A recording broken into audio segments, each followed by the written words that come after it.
Assalamualaikum Ustadz. Waalaikumsalam. Ustadz, di medsos kan suka ada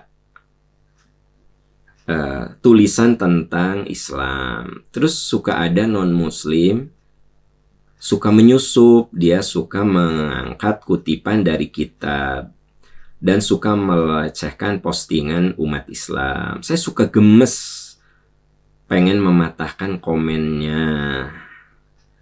Tapi ilmu saya masih dangkal. Sebenarnya sebaiknya gimana Ustadz? Begini ya gitu. Tidak semua komen itu harus kita lawan. Jadi kalau di medsos itu bukan sarana untuk adu argumen. Yang ada biasanya emosi gitu kan. Karena kalau orang bijak itu ya banyak orang Nasrani tapi tidak melakukan hal itu kan. Itu mah hanya oknum saja. Gitu. Jadi yang namanya oknum mah nggak usah dilawan, biarin aja. Bahwa Anda kesel, ya itu bagian dari namanya giroh. Anda cemburu kan gitu. Bahwa agama disusupi gitu. Ya itu sangat manusiawi. Dan itu gambaran dari iman Anda yang bagus. Tapi nggak usah dilawan. Ya gitu. Teman-teman, diskusi itu, debat itu, ya ada yang harus kita lakukan.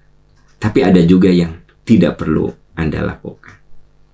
Berdebatlah dengan orang berilmu. Kalau Anda berilmu, maka akan menemukan suatu titik terang yang lebih bagus. Tapi orang berilmu berdebat dengan orang yang tidak berilmu, maka itu hanya wasting time saja, buang waktu saja. Gitu. Ya. Terkenal kan ucapan almarhum Profesor B.J. Habibie, ya. Saya lebih senang berdiskusi dengan 100 orang berilmu dan saya akan capek menghadapi seorang yang bodoh gitu. Artinya apa? Yang beliau sampai beliau orang jenius ya kan gitu. Kalau berdebat itu kudu dengan orang berilmu dan ilmu pada bidangnya gitu. Ya. Ngapain gitu? Anda berdebat dengan orang yang tidak berilmu. Anda buang waktu. Anda cuma nguras energi saja. Jadi kalau orang yang tidak berilmu ngomong, wa idza khotabahumul jahiluna qalu salama. Itu kan di Al-Furqan. Kalau orang jahil, orang bodoh, ya, ngomong kepada Anda, qalu salama. Jawablah dengan bijaksana. Maksudnya tong dilawan, nggak usah dilawan gitu. Kalau di medsos gitu ada orang bla bla bla, ya, di kolom komentar, biarin saja. Kenapa? Ngapain gitu? Anda berdebat-debat di kolom komentar gitu.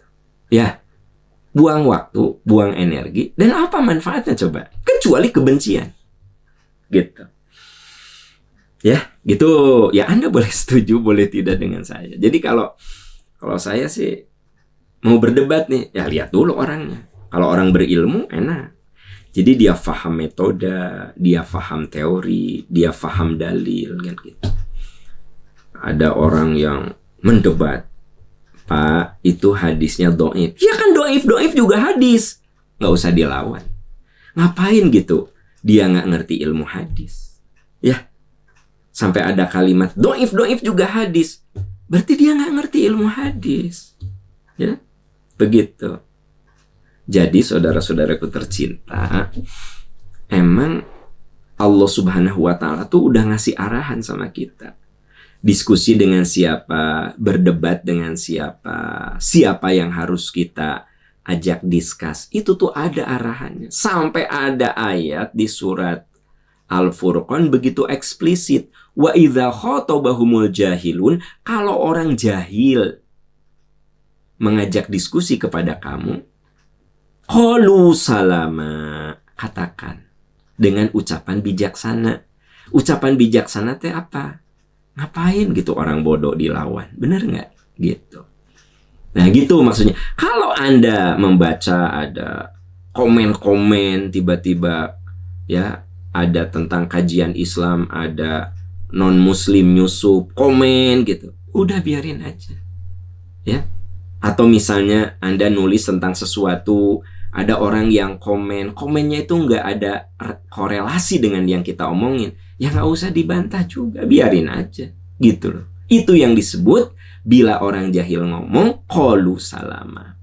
Katakan kalimat-kalimat yang agung, kalimat-kalimat yang penuh damai, kalimat-kalimat yang menyejukkan. Berarti kebodohan jangan dilawan dengan kebodohan, gitu.